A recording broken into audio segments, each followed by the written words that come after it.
नमस्कार दोस्तों, स्वागत है आपका आज के डेली 30 में। भारत में झीलों के बारे में आज की चर्चा होगी और करंट अफेयर के प्रश्नों को भी हम देखेंगे। आप लोग ये जो टॉपिक आज पढ़ने जा रहे हैं, छोटे से बड़े किसी भी एग्जाम के लिए बहुत ज्यादा इंपॉर्टेंट है। ध्यान से पढ़िएगा। ये बहुत बड़ा सेशन आज नहीं होगा क्योंकि इसमें फैक्ट ही होते हैं, बहुत ज्यादा कुछ ऐसा कॉन्सेप्ट नहीं होता है। पहला प्रश्न आपकी स्क्रीन पर है। पढ़ाई करते रहिए, एग्जाम्स नजदीक हैं। उत्तर लगातार दीजिए जिससे कि आपको उसका डबल लाभ हो।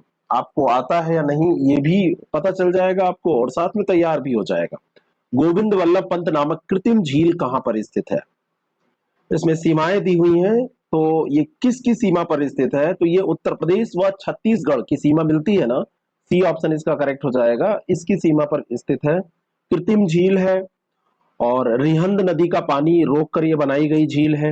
रिहंद नदी का पानी रोककर इसको बनाया गया है। तो रिहंद नदी सोन नदी की एक सहायक नदी है, ये भी आपको ध्यान रखना है। कभी पूछा जाता है कि रिहंद किसकी सहायक है, तो आप बताइए कि ये सोन की सहायक है। और अमरकंटक पठार से ये निकलती है, पटना के समीप गंगा नदी में मिल जाती है। जो गोविंद वल्लभ पंत झील है, इसका जो भाग उत्तर प्रदेश में है वो सोनभद्र जिले के अंतर्गत आता है।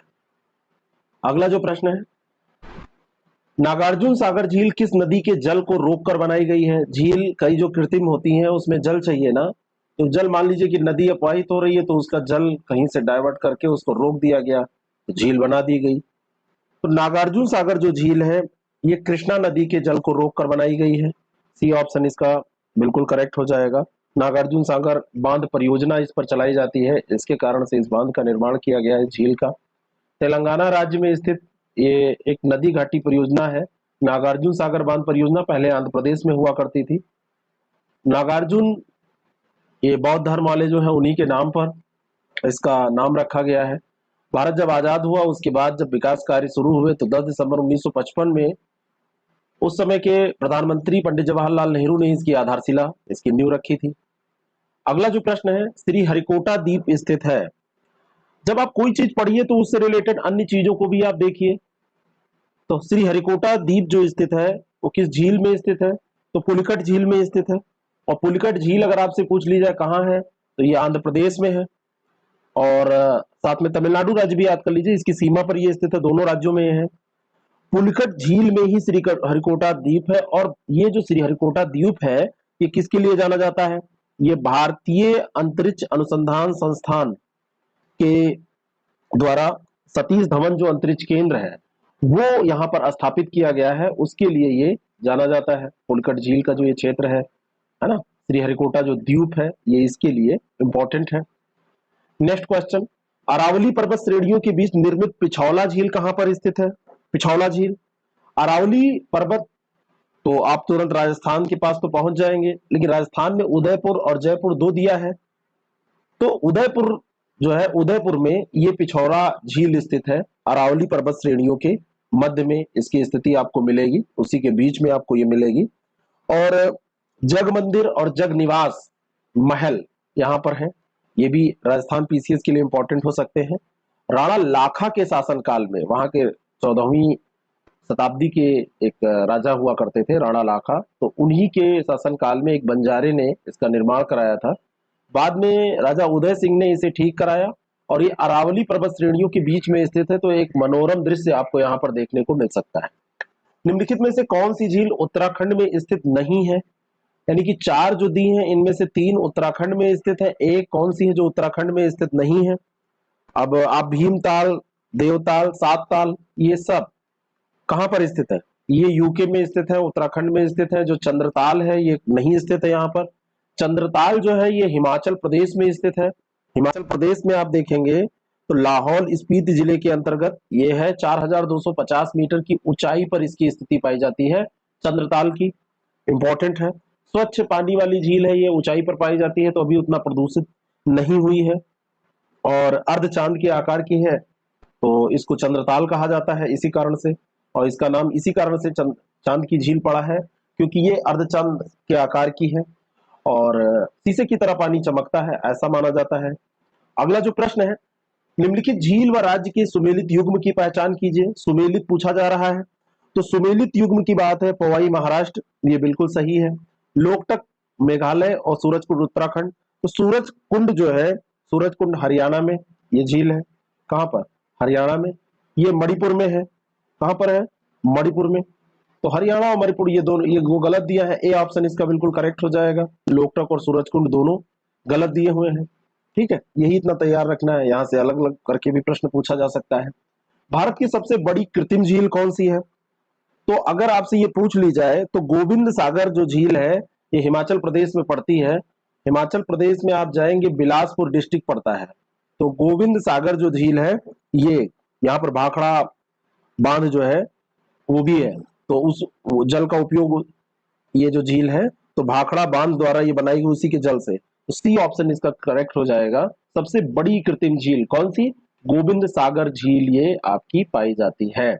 अगला जो प्रश्न है, सोंगमा झील कहां पर स्थित है? सोंगमा, जो सोंगमा झील है इसकी अवस्थिति पूछी जा रही है, कहां पे लोकेटेड है ये पूछा जा रहा है। तो सोंगमा जो झील है ये सिक्किम में स्थित है। ए ऑप्शन इसका बिल्कुल करेक्ट है।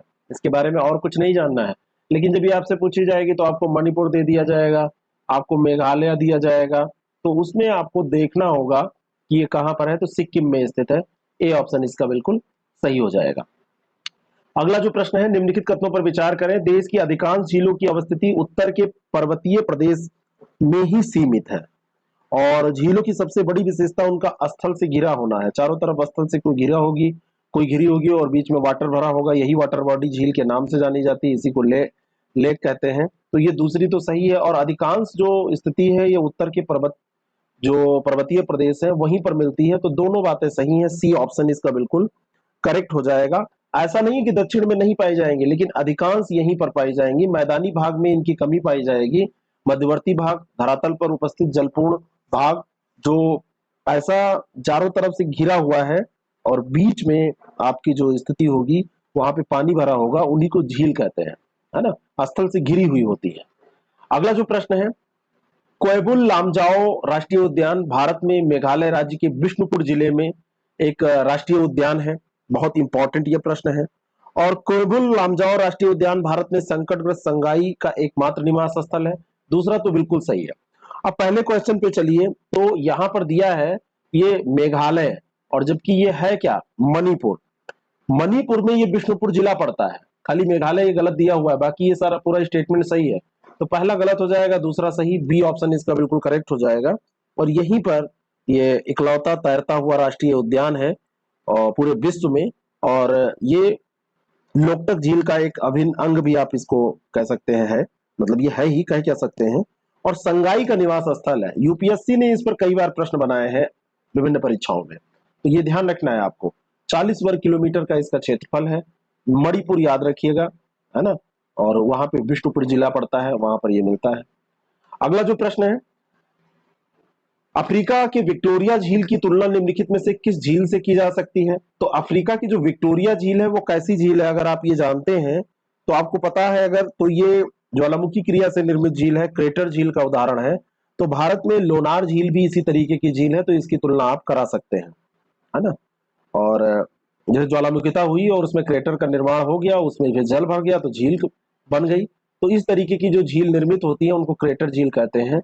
और ये बुल्ढाड़ा जिला पड़ता है, वहां पे लोनार झील है। अफ्रीका की विक्टोरिया झील की तरह इसको भी आप क्रेटर झील या ज्वालामुखी क्रिया से निर्मित झील कह सकते हैं। निम्नलिखित कथनों पर विचार कीजिए। भारत की सबसे बड़ी ताजे पानी की झील उलर झील है, लेक उलर, जो हिमाचल प्रदेश में स्थित है। और दूसरा है कि झेलम नदी श्रीनगर में उलर झील से होकर गुजरती है। तो लेक उलर जो है, दूसरा स्टेटमेंट तो ये बिल्कुल इसके बारे में करेक्ट है कि ये उलर झील से होकर झेलम नदी गुजरती है।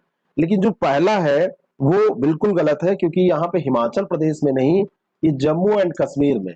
तो पहला गलत, दूसरा सही, बी ऑप्शन इसका बिल्कुल करेक्ट। भारत की सबसे बड़ी ताजे पानी की झील अगर आपसे पूछी जाए, है ना, फ्रेश वाटर झील आपसे पूछी जाए, तो फ्रेश वाटर झील यही हो जाएगी, उलर झील। ये ध्यान रखना, ठीक है। ये फ्रेश वाटर झील सबसे बड़ी यही हो जाएगी।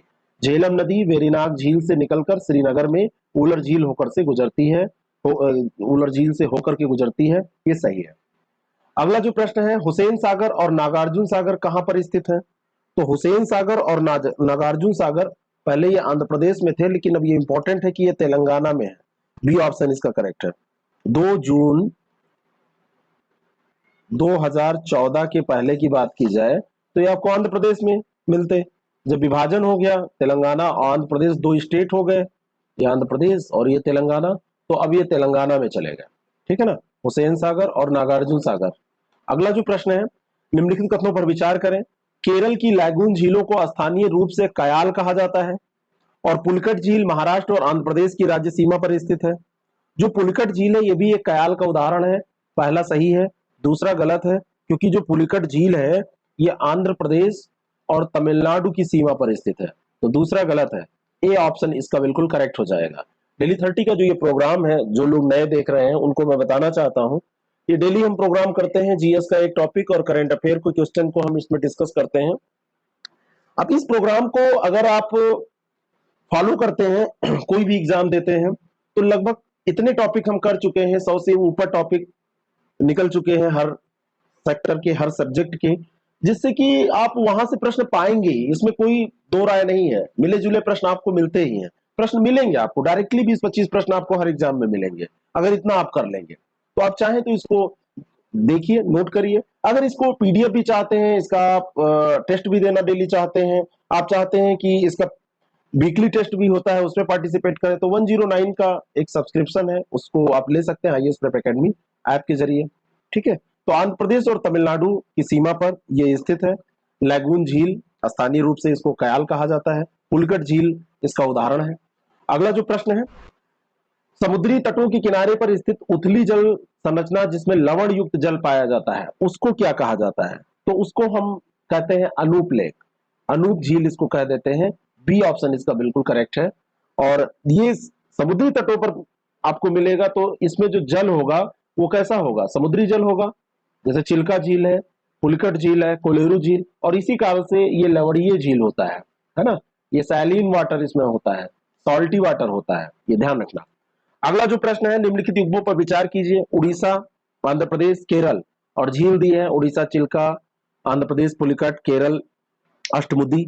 तो ये कौन सा इसमें पूछा जा रहा है? सुमेलित है, तो उड़ीसा चिल्का, आंध्र प्रदेश पुलिकट सही है, केरल अष्टमुदी सही है, सभी सही हो जाएंगे। डी ऑप्शन इसका बिल्कुल करेक्ट है। ऐसी ही झील की लिस्ट आपको देख लेनी चाहिए, है ना। जो भी लेक्स हैं, लेक की लिस्ट आप देख लीजिए, कहीं भी जीके की बुक से देख लीजिए, गूगल कर लीजिए, आपको मिल जाएगी, है ना। तो आप जब देखते रहते बीच बीच से सारा काम, आप ऐसा ना छोड़िए जब एग्जाम आएगा तभी पढ़ेंगे। कुछ कुछ रूल्स करते रहना चाहिए, जिससे कि आप जब एग्जाम देने जाए तो आपके पास बहुत उसके पहले प्रेशर ना हो, बिल्कुल हल्के दिमाग से जा पाए। हल्के दिमाग का मतलब पगलू वाला दिमाग नहीं, हल्के दिमाग का मतलब बहुत प्रेशर ना महसूस हो। सुखना झील निम्नलिखित में से कहां पर स्थित है? सुखना झील, सुखना झील जो है, आप जाएंगे चंडीगढ़, चंडीगढ़ जाइए तो चंडीगढ़ अच्छा है, ब्रांड सिटी है, बढ़िया सिटी है, प्लान बिल्कुल बढ़िया से बसाया गया है। तो वहां पे सुखना झील, मानव निर्मित झील, 3 किलोमीटर के लगभग इसका फैलाव। पूछ ली जाए किस श्रेणी में, तो शिवालिक श्रेणी, शिवालिक पहाड़ी के नीचे अब जब आप आएंगे तलहटी में, तो शिवालिक श्रेणी के जब तलहटी में आप पहुंचेंगे तो वहां पर आपको मिलेगी है। ठीक है, नेक्स्ट क्वेश्चन। अगला जो प्रश्न है, भारत की सबसे बड़ी झील कौन सी है? ये भी एक बहुत इंपॉर्टेंट प्रश्न है।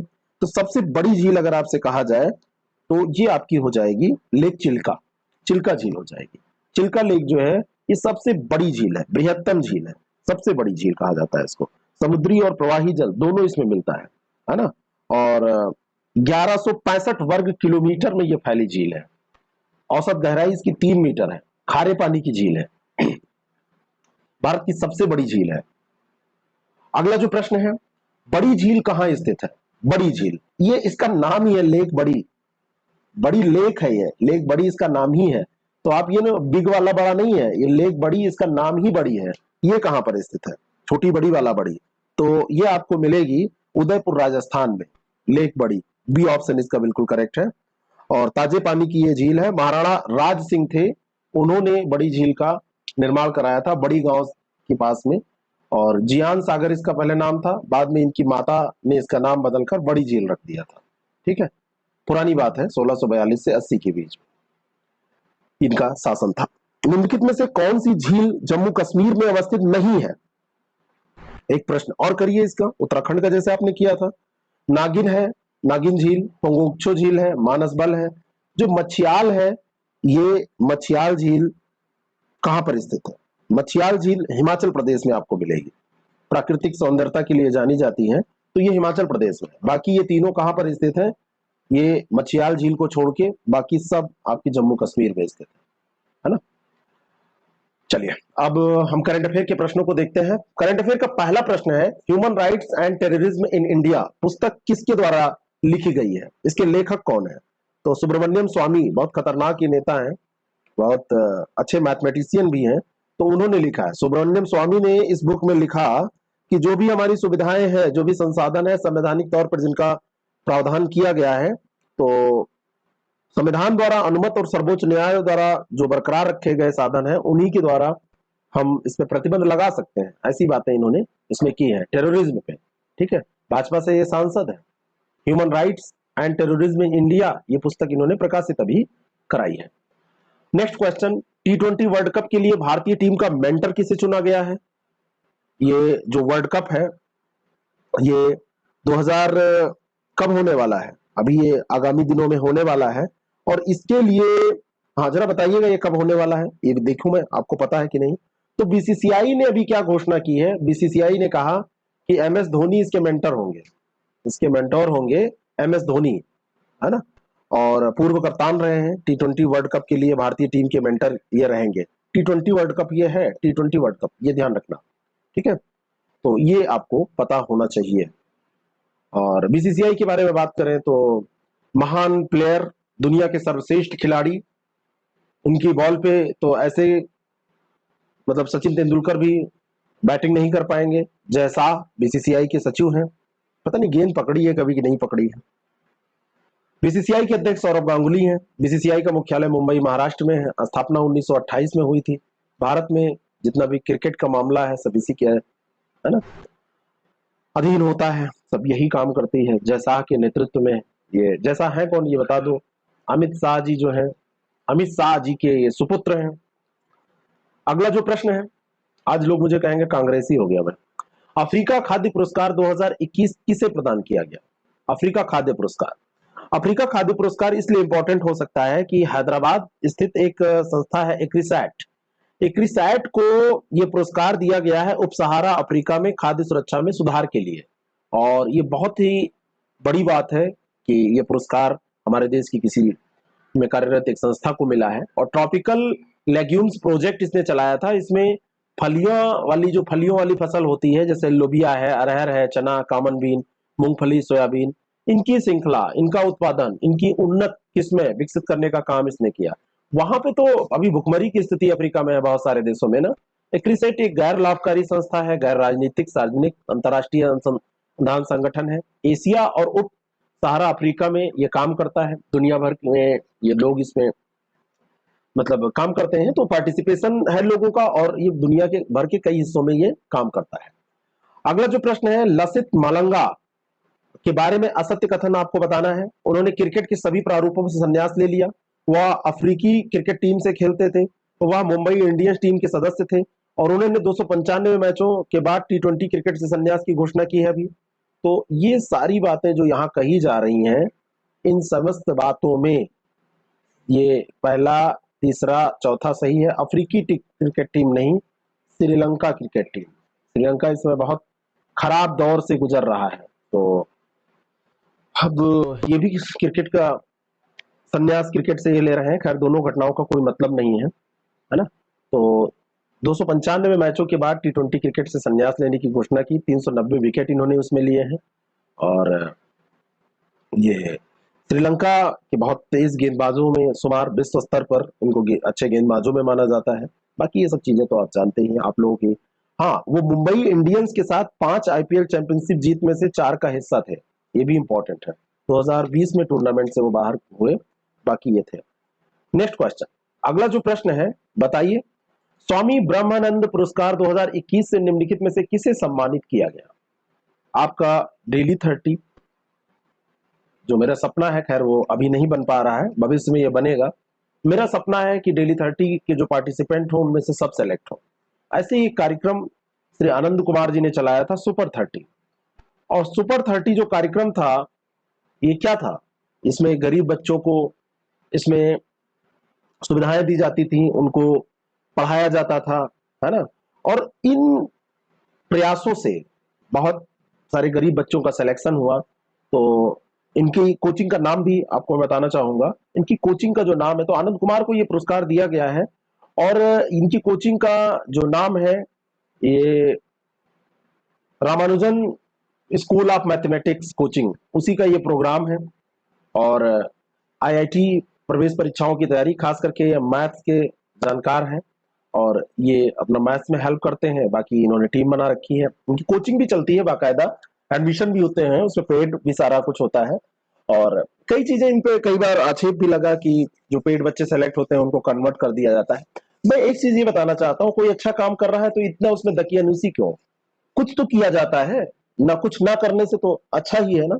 और लोग तो आज दुनिया भर की वो लगाते रहते हैं। हमसे तो लोग ये भी कहते हैं कई बार कि ये यूट्यूब में ऐड क्यों लगाते हैं आप, यूट्यूब में ऐड लगाने की क्या जरूरत है। लोग कहते हैं टेस्ट सीरीज आप फ्री क्यों नहीं देते।